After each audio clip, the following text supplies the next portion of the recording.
好绣球招亲，却砸中一个乞丐。可我明明中意的是陆才子啊！我爹要面子，只能信守诺言，让乞丐入赘我家。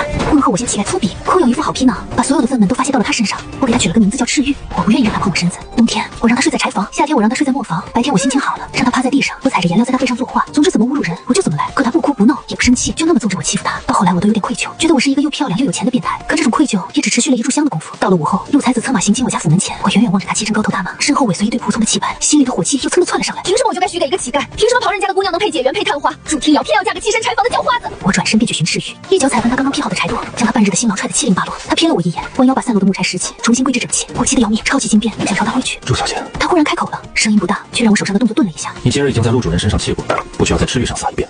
我愣住了，他怎会知晓我是因为撞见陆承泽才动怒的？他捡起最末一根柴，直起腰身看向我。你想嫁给陆承修？关你什么事？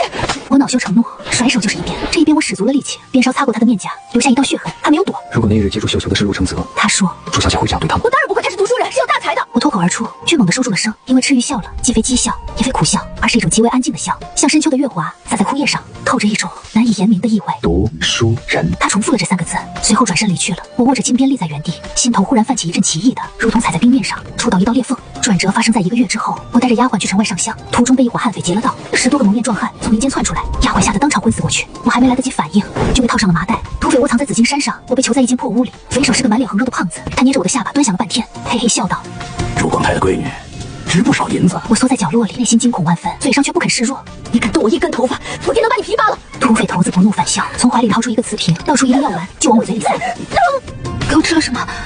好东西。他笑得愈发狰狞了。等会儿你就知道了。不久后便感到浑身如遭烈焰灼烧，我蜷缩在地上，牙齿咬得咯咯作响，神志逐渐模糊起来。就在这时，外面忽然传来一阵骚乱，我听见马蹄声、惨叫声，还有利刃砍入骨肉的闷响。那些声音仿佛从极远的地方飘来，又好似就响在耳畔。然后那扇破门被一脚踹飞了，门板飞旋出去，砸在墙上，断裂成数块。月光从门外倾泻而入，洒在一个人的身上。他手中提着一柄不知从何处夺来的长刀，刀尖仍在往下滴着血。他的衣衫被划破了好几道口子，露出里面皮肉翻卷的伤口。我迷迷糊糊地认出了他，他大步走进来，一脚将土匪头子踹翻在地，刀尖抵住对方的咽喉，回头看了我一眼，只一眼，他便看出了我的异样。你吃了什么？他的声音骤然变了，不再是平日里那种平静到近乎木讷的语调，而是像刀锋一样冷厉。我说不出话，只能摇头。他低下头，在土匪头子身上搜出了那个瓷瓶，拧开闻了闻，神色骤变。合欢散。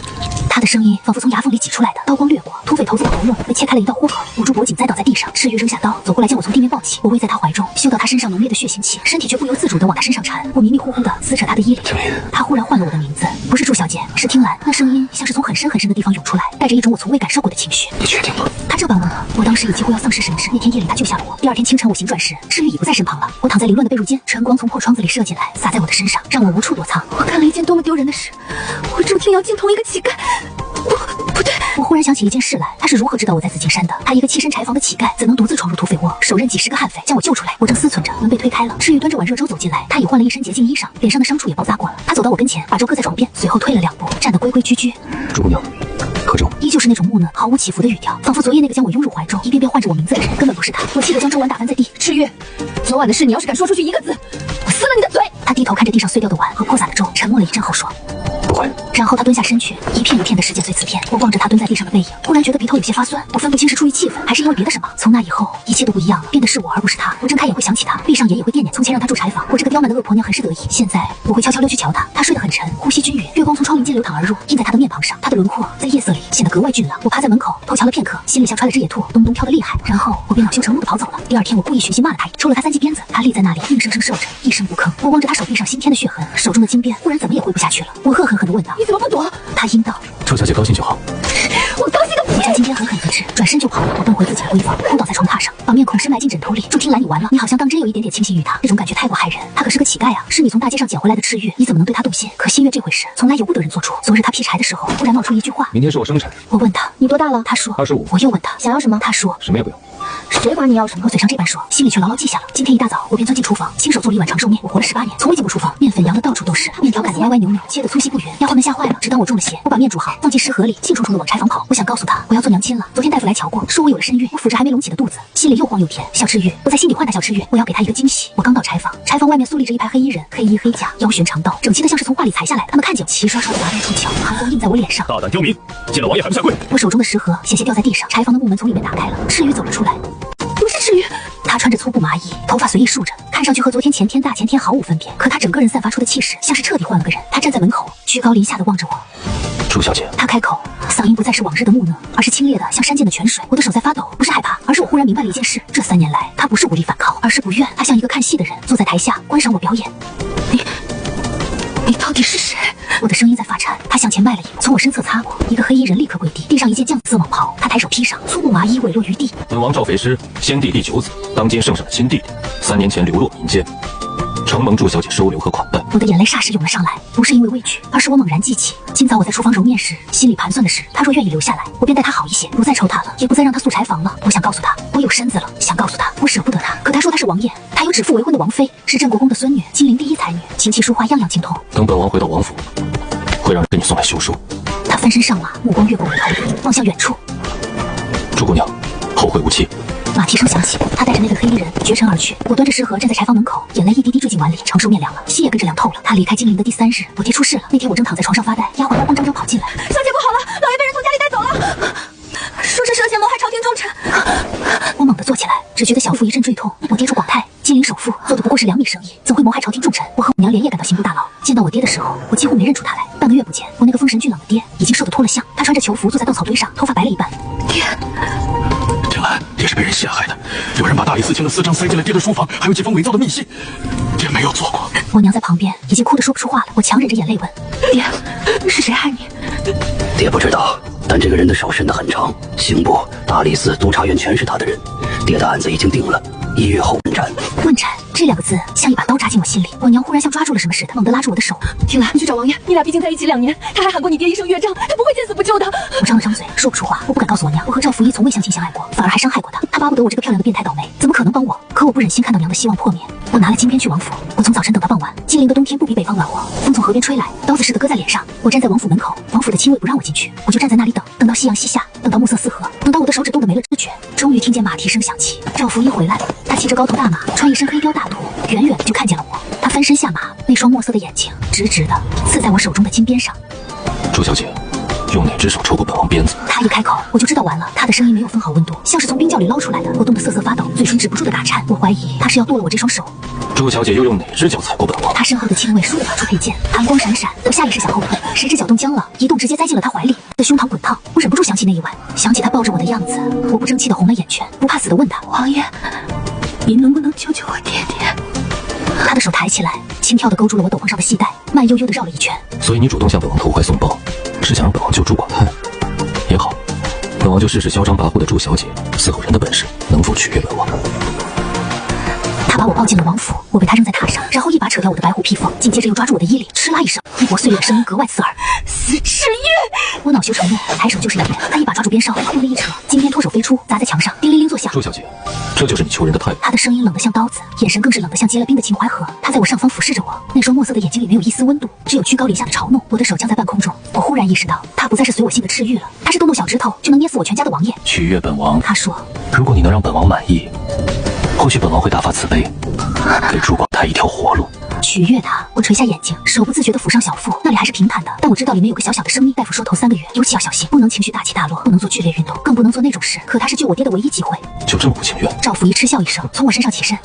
本王不喜欢强人所难，你可以等着1月后给朱广泰收尸了。我用力咬了下唇，从背后抱住了他。等等，我驻听兰骄纵了18年，嚣张惯了，要面子惯了，不喜欢向别人低头。我也不想流血，但我更想我爹活下去。我取悦你。我的声音在发抖。赵福一转过身来，居高临下的看着我。开始吧。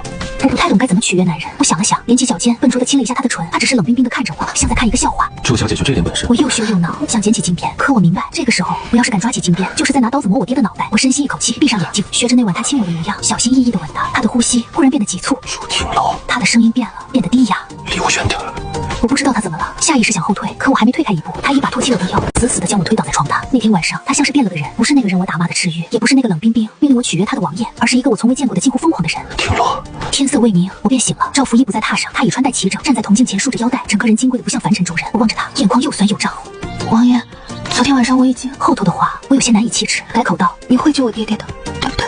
本王何时说过，只要你伺候本王，本王就必定救朱广泰？我猛地坐起身来，小腹传来一阵隐痛。更何况，就凭你也能取悦本王？我懂了，他自始至终都没想过要救我爹，他是存心的，就像这2年来我折辱他一般。我忍着泪，忍着想把金边捡起来的冲动，用尽浑身的力气低下头。王爷，我是真的求你了，我不想让我爹死，你救救他，你救救他。他连一个眼神都未曾施舍给我，头也不回地走了。我在空落落的寝殿里枯坐了许久，然后一件一件拾起散落的衣裳，麻木地穿上，小腹隐隐作痛。我用手捂住，在心里对小赵郎说：“别怕，娘在。”走出寝殿时，我迎上了一个人，王爷的未婚妻崔妙芝。她立在廊下，手里捧着手炉，整个人仿佛从画中走出来的。你就是王爷在金陵时宠幸过的商户女。她的声音不大，可每一个字都像针扎在心上。不是他宠幸我，我纠正他，我与他过过婚书，他是我夫君。夫君，我打听过了，王爷在金陵城时，你待他很不好。他与你成婚，你可曾敬重过他？你可曾真心爱慕过他？无非是如今王爷身份尊贵，你想攀龙附凤罢了。他说的前半句确凿，后半句却不对。我没有敬重过他，也没有真心爱慕过他，起码彼时没有。可如今，他仿佛一眼洞穿了我的心思，假惺惺地开口道：“只要王爷愿意，我可以接纳你来王府做个妾室。”我不会做侍妾。我说完这句话，拖着仍在作痛的身子往前走去。他微微侧身，回头望了我一眼，走出王府大门。金陵城的晨光洒在我身上，暖洋洋的。我忽然蹲在街边放声大哭，我爹快要死了，赵夫一恨我，我腹中还怀着小赵郎，我不知该如何是好。陆小姐，一道温润的嗓音自头顶传来，我慌忙视去，泪珠扬起脸，怔住了。陆承泽还身着一袭3品，腰间束着银玉带，骑在一匹高大健壮的枣红马上。几年未见，他比往昔更显儒雅了。陆举人，陆大人，我立起身来，心底忽然燃起一抹希冀。我听闻陆承泽为宰相亲眼相中，娶了宰相的嫡长女，一路平步青云，如今已是正3品的刑部侍郎。我爹的案子正归刑部管辖，他定然说得上话。陆大人，我爹是遭人诬陷的，你能不能救救我？我爹昔日曾资助过你就学，你且看在这份情面上。2年不见，祝小姐出落得愈发妩媚了。陆承泽并未接我的话，而是定定地凝视着我，嘴角噙着几分笑意。他的眼神令我极不舒服，要将我整个人生吞活剥。我下意识地往后撤了一步，他翻身下马，朝我逼近一步。陆某一直倾慕祝小姐，盼着祝小姐能常伴身旁。我呆住了，他已然娶了宰相的女儿，竟还敢对我说这等话。陆大人早已娶妻了，男子3妻4妾岂非寻常之事？我可以替你置办出宅院，你先安顿在外头，我会时常过去陪伴你，待时机成熟，便将你接入府中，抬为贵妾。外室，他竟要我做他的外室，我气得牙根发痒，但念及我爹的性命还攥在他们手里，我生生忍下了。我绝不给人做外线。陆大人，你们读书人尝到滴水之恩，当涌泉相报。我爹爹曾赠予你大把银两，如今他蒙冤受屈，我指望你帮帮他。我眼下最不缺的就是银子。陆承泽伸手来捉我的手，我如今只缺祝小姐这样的如花美眷。我猛地将手抽回，我面色霎时沉了下去。祝廷长，你别不识好歹，我如今是何等身份，你心知肚明。我若想让祝广腾死，他都挨不到1月后的问斩。我给你2天时间，2日后若我在城南别厅见不到你，你就提早替祝广奏好棺材吧。他翻身上马，头也不回地策马离去。我立在原地，手脚冰冷。腹中的小赵郎轻轻踢了一下，仿佛在提醒我还有他。我拖着沉重的步子返回家中。我娘已在金陵置办了宅子，虽不如凉州老宅宽阔，但也称得上体面。我府一进门，便瞧见一个风尘仆仆的少年从马车上跃下。姐，我弟弟，他今年16，在书院读书。先生说他天赋异禀，明年下场必能中举，后年殿试必中3甲，是当朝最年轻的状元之才。可此刻这个状元之才，穿着一身花花绿绿的衣衫，腰上系着叮叮当当的玉佩香囊，发间还簪了一朵绢花，活像个赶庙纨绔。你这是什么打扮？我皱紧了眉。姐，我听娘说你有身子了，你快回屋歇着吧。祝兆也不接我的话茬，搀着我就往屋里走。爹的事我来想法子，你和娘不必忧心。你想什么法子？我打听到安阳郡主喜欢美男子，我想去他府上。去他府上做什么？做男宠。我差点一口气没背过去。祝兆也，你是读书人，先生说过你是状元之才，你去给人当男宠的，先生不想要了。姐，男宠也能上位的呀。我这般聪慧有声的俊俏，留在安阳郡主身边，起初是做男宠，日子久了必定能转正，到那还帮衬咱们，爹不就有救了吗？你疯了！我一把攥住他的手腕，将他拖进火房，咔嚓一声落了锁。姐，你开门，我是当真的。男人吃软饭有何不好？我靠着火房的门坐下，听着祝兆也在里头砸门哭嚎，心里又酸又暖。从前跟在我屁股后头哭啼啼的小娃娃，当真长大了，长大到愿用自己的前程去换爹的性命。可我不能由着他这般做。我去寻赵福一是自取其辱，我去寻陆承泽，陆承泽那个畜生只图玩弄我，可我总不能当真让我弟去做男宠吧？天彻底黑下来的时候，我下了一个决心。金丝灯笼在夜风里微微摇曳，照城南别院门前的青石板路，我立在门口，手中的铁篮里装着带给陆承泽的银票，整整10万两，够买下金陵半条街。我晓得他不缺银子，可我实在没有旁的东西能给了。门开了，陆承泽亲自迎了出来，一袭素白衣衫，衬着乌发散垂，倒却有几分风流才子的模样。祝小姐，我等这一日已等得太久了，往后你便是我的人了。来来，伺候我宽衣。伺候你妹！10万两够你买1院子外室了。你放了我爹，这些银两全是你的。陆承泽脸上的笑意一点一点褪尽了。我说过，我不缺推银子，我只要你。他一把攥住我的手腕，将我拽到榻上，我拼命挣扎，想要推开他，可他的力气大得惊人，一只手便扣住了我的2只手腕，高高举过了头顶。放开我！朱婷兰，他俯下身来，滚烫的吐息喷在我颈侧。从你12岁起，我便倾心于你了。你可知我有多恨那个乞丐？凭什么他一个讨饭的，凭什么娶你？放开我，陆承泽，你这个忘恩负义的白眼狼！他的另一只手欲来扶我的面颊，我一脚蹬向他，他斥头闷哼了一声，眼中掠过一道凶光，他扬手便是一记耳光，扇得我耳中嗡嗡作响。敬酒不吃罚酒，你尽可接着闹，可你每闹一下，我便插人从祝广泰身上剜一块肉。我死死地咬住嘴唇，再不敢动弹。他得意地笑了，低下头，恶心的感觉从胃底翻涌上来，我忍不住偏头干呕了一声。陆承泽的面色霎时变得铁青。你嫌弃我，那个乞丐碰你，你就心甘情愿；我碰你，你就恶心。他暴怒了，他的手指掐进我的肩头，疼得我眼泪直淌。朱婷瑶，我告诉你，你爹便是我陷害的。那声音仿若从地狱中传来。我不那样做，你又怎会来求我？我又怎能得到你？我的脑子砰的一声炸开了。是你害我爹！他不入狱，你怎会来求我？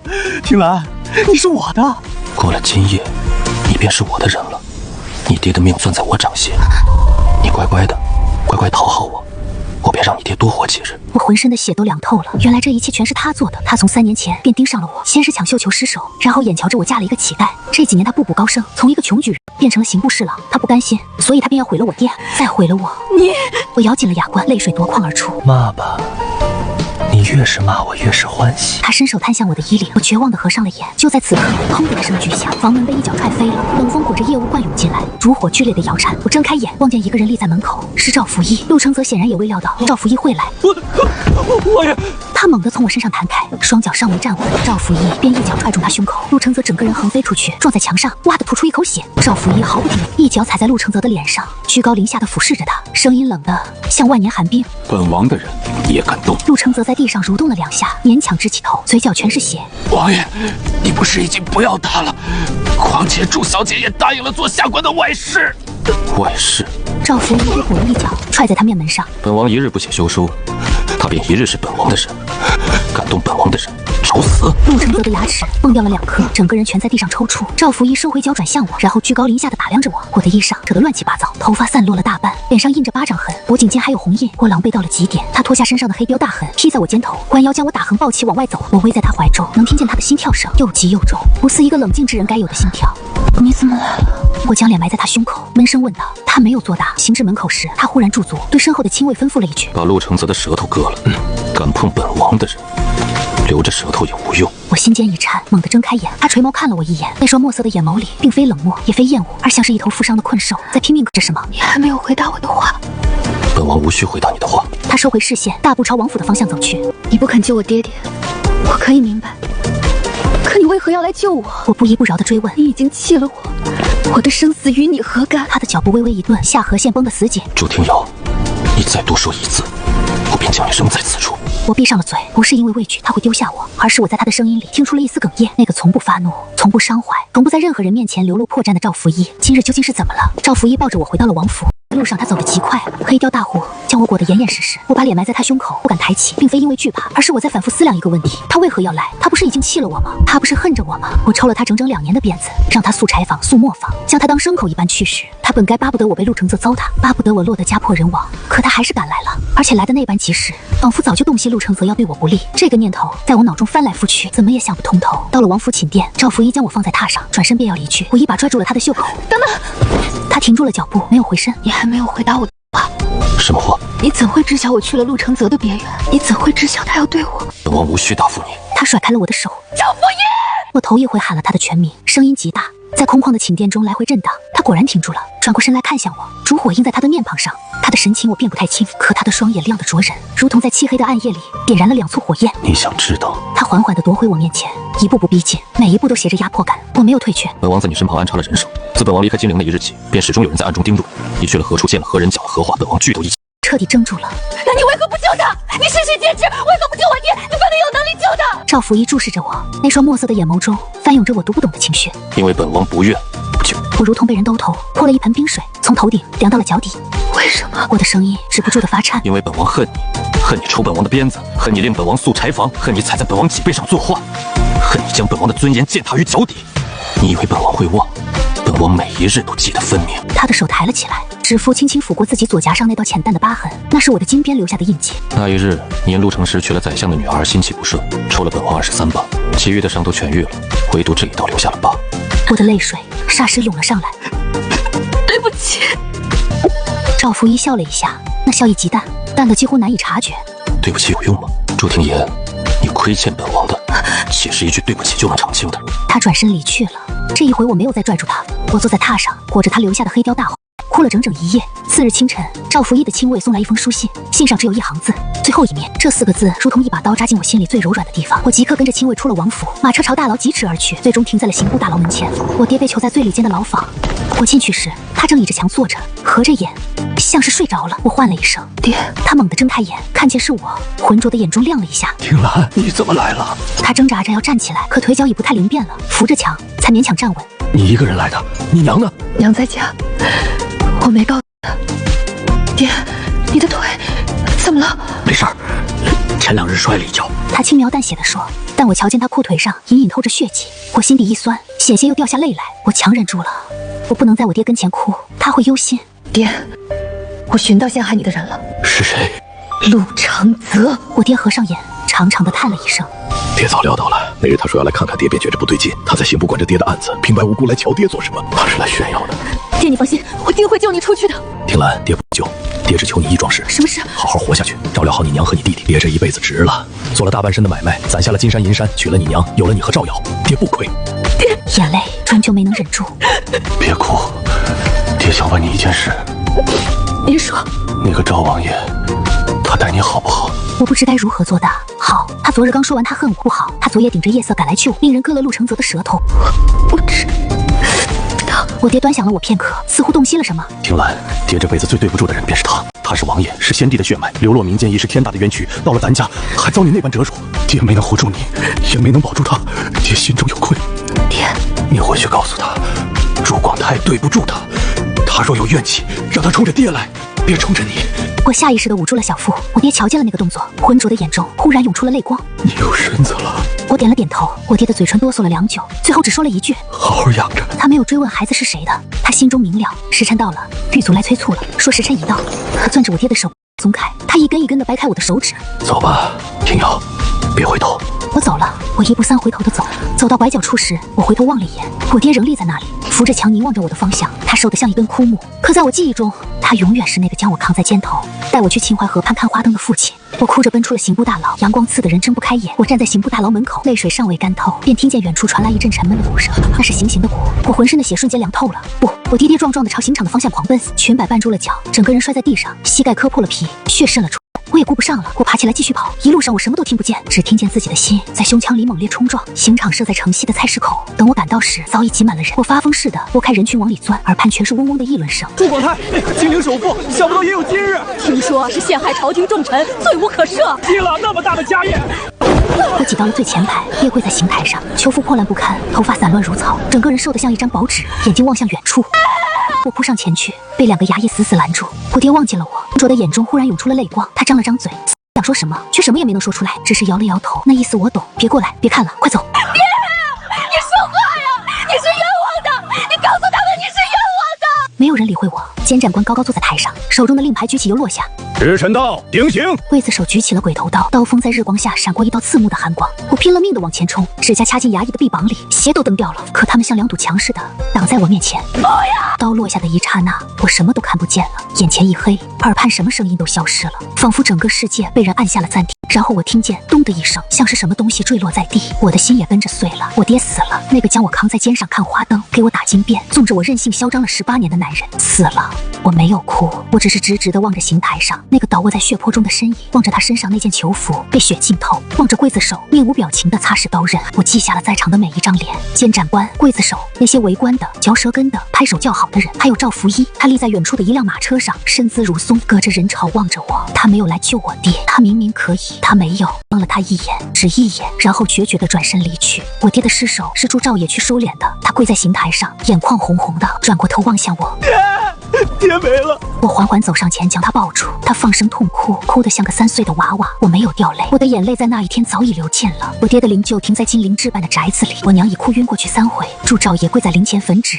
我立在门口，望着来来往往的吊唁之人，没有赵福义，他一次也不曾来过。出殡那日下起了倾盆大雨，像是老天爷在嚎啕。我和祝兆也一左一右搀着我娘，跟在灵柩后头。我娘的嗓子已哭得失了声，祝兆也不再哭了，脸绷得像一块生铁，眼中布满了血丝。棺木入土的那一刻，我回头望了一眼，远处的一株槐树下停着一辆乌黑的马车，里头坐着一个人，赵福义。我死死盯住那个方向，泪水终于夺眶而出。我冲了过去，冲进雨幕里，冲到那辆马车跟前。你是来看笑话的吗？我仰着脸望他，雨水混着眼泪往下淌。你满意了吗？我爹死了，朱家败了，你报了仇了。他坐在马车里，纹丝不动地看着我。朱听兰，别唤我的名字，你不配！赵福阳，我恨你，你比陆承泽还要狠。陆承泽是明着来害我爹，你是见死不救。你明明能救我爹，你偏不救。你用我爹的命结了你在朱家遭的罪，你埋怨了。你我之间一笔勾销了，从今往后桥归桥，路归路。我朱听兰与你赵福体再无半分瓜葛。我转身离去了，雨势愈发滂沱。我听见身后马车碾过青石板的声音，渐行渐远，最终淹没在雨幕中。我没有回头。此事过后，我娘病倒了，大夫说是急火攻心，伤了元气。我守在病榻前，熬药喂药，照料母亲。祝兆也回了书院，他说要读书，要考状元，要为爹洗冤。我没有拦阻他，我抚着自己已微微隆起的小腹，心中又酸又痛。小赵郎，你外公没了，你爹也全当没了，你没有爹。我不想回凉州老宅，我怕回到那片熟悉的故地，我会承受不住。我带着我娘在金陵住了下来，我将金鞭锁进了箱底，我不想再瞧见他了。日子一天一天的挨过去，我的肚子一日大过一日。我娘终究还是察觉了孩子的爹是谁，我没有应声，她大约猜到了，便不再追问。怀孕6个月时，我已很难弯下腰身，每日黄昏，我会去巷口的集市上买菜。有一日，我在集市上撞见了一个熟人，是赵福义身边的那名亲卫，曾拔剑对准我的那个侍卫。他立在一处卖糖葫芦的摊子后头，瞥见我立刻垂下了头，佯装在挑选糖葫芦。我装作没有瞧见，从他身旁走了过去。他没有跟上来，可从那日起，我察觉家中多了一些物事，米缸里的大米永远剩得满满的，菜篮子里多了几样我不曾买过的菜蔬，门口的台阶上偶尔会搁着一包点心，我全都扔了。我不晓得是赵福义差人做的，还是那亲卫自作主张，我不愿知晓。我爹死了，他袖手旁观，这点东西换不回我爹的性命。孩子8个月时，我在晾晒被子，忽觉小腹一阵坠痛，我娘从屋里奔了出来。玉言，你怎么了？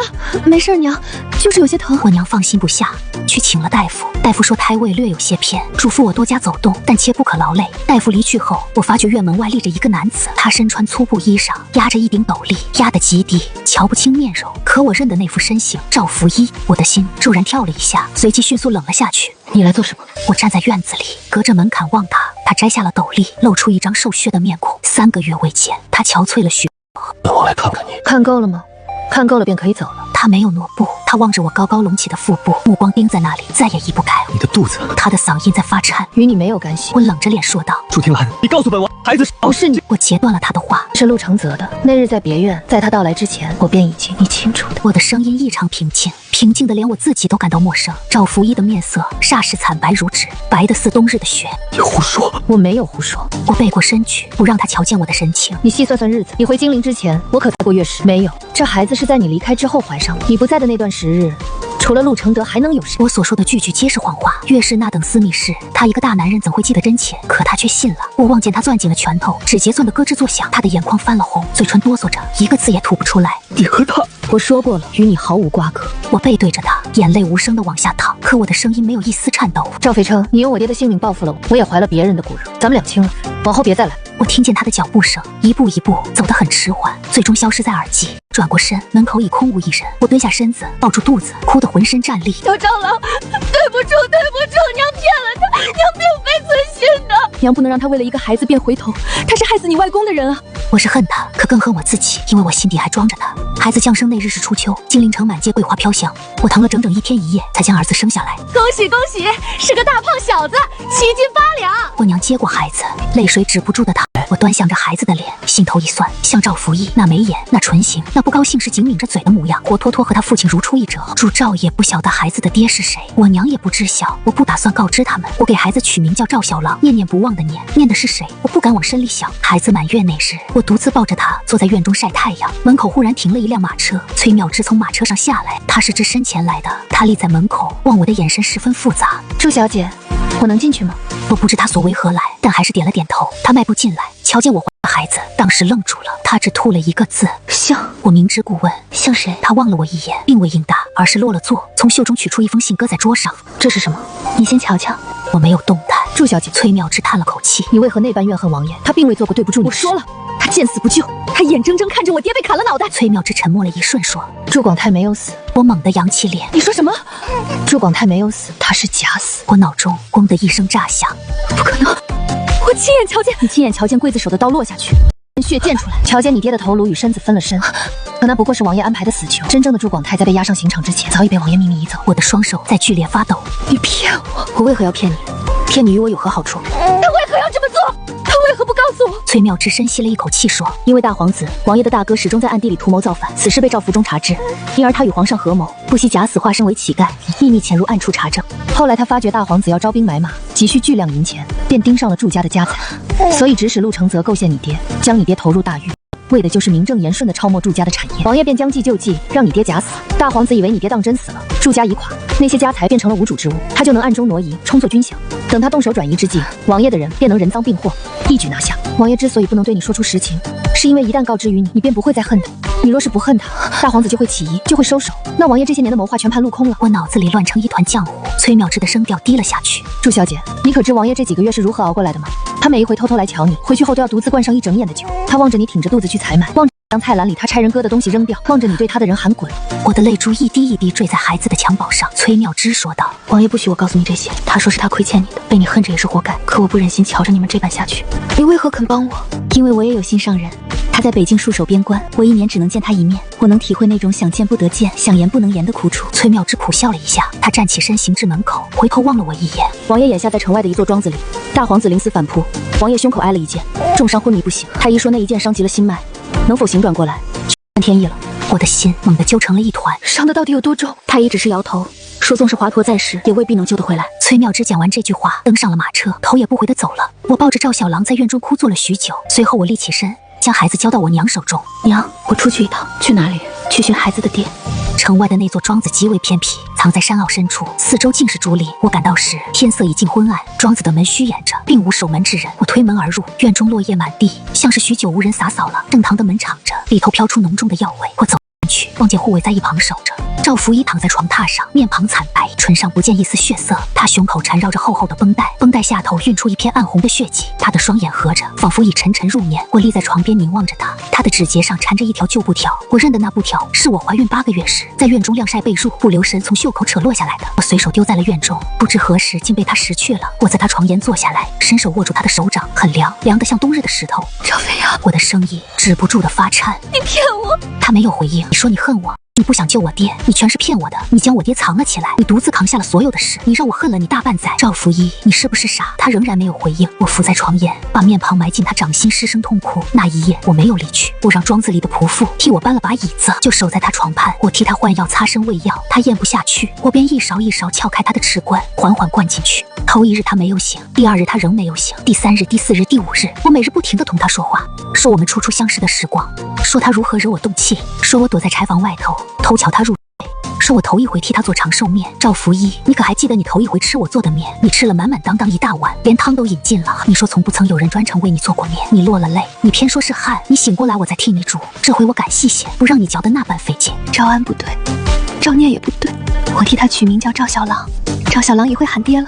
你还没听过他唤你爹？你醒一醒，他唤你一声爹，你定然欢喜。第6日、第7日，太医来诊视过，把了脉象，摇了摇头，叹道：王爷的伤实在太重了，心脉已损，老朽无力回天，能否醒转过来，全看天意了。全看天意，又是天意。我憎恶这2个字。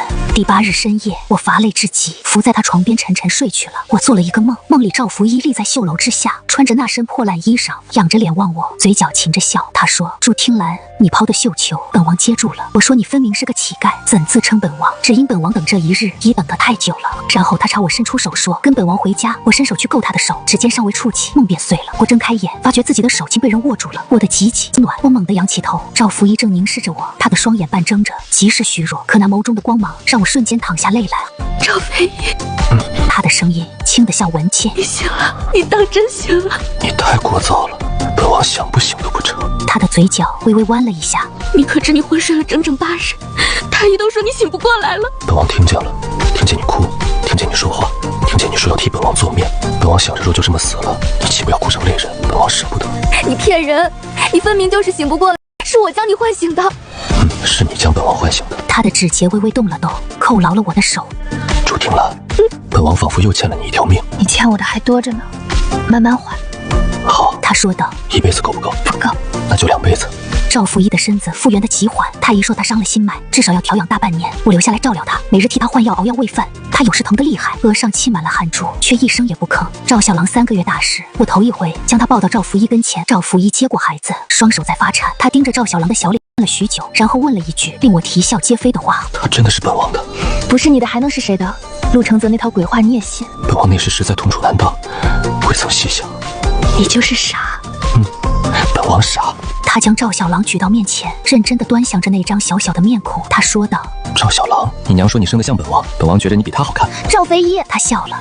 又过了1月，赵福一的身子也好得差不多了。他差人往青州接了祝广泰归来。祝广泰回金陵那日，我抱着赵小郎站在王府门口等候，马车停稳。我爹从车里迈出来，他望见我，老泪纵横。婷兰，爹！他走上前来，抚了抚我的发髻，他的手很暖。随后他瞧见了赵小郎，眼睛霎时亮了起来。这是赵小郎，您的孙儿。祝广泰接过孩子，搂在怀中，哭得像个稚童。那日晚间，赵福一在王府备了一席家宴，我娘祝兆爷、祝广泰都在。崔妙芝也来了，带着他从北境回来的将军。祝兆爷饮了几杯酒，脸颊红扑扑的，拍着桌案说道：姐夫，我敬你一杯。呵，姐夫，我挑起眉梢。对呀，他是我姐夫。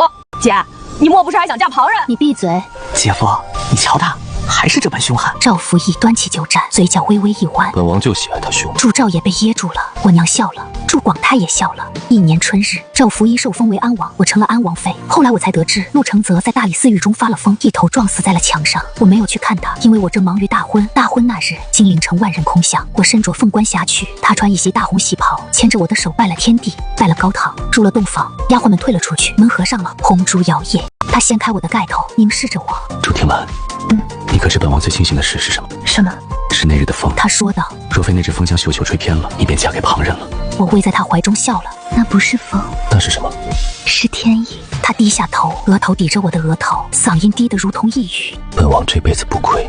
我合上眼，唇角微微扬起。我也不亏。窗外秦淮河的灯火映在窗棂上，明明灭灭的，仿佛天上的星子坠入了人间。赵小郎在隔间被奶娘哄睡了，他什么也不知晓，但他会长大，会知晓。他的爹爹是安王，他的娘亲是安王妃，他爹爹曾做过乞丐，他娘亲曾是金陵城最骄纵的姑娘。他们兜兜转转，末了还是走到了一处，恰如赵福一所言，不是风，是天意。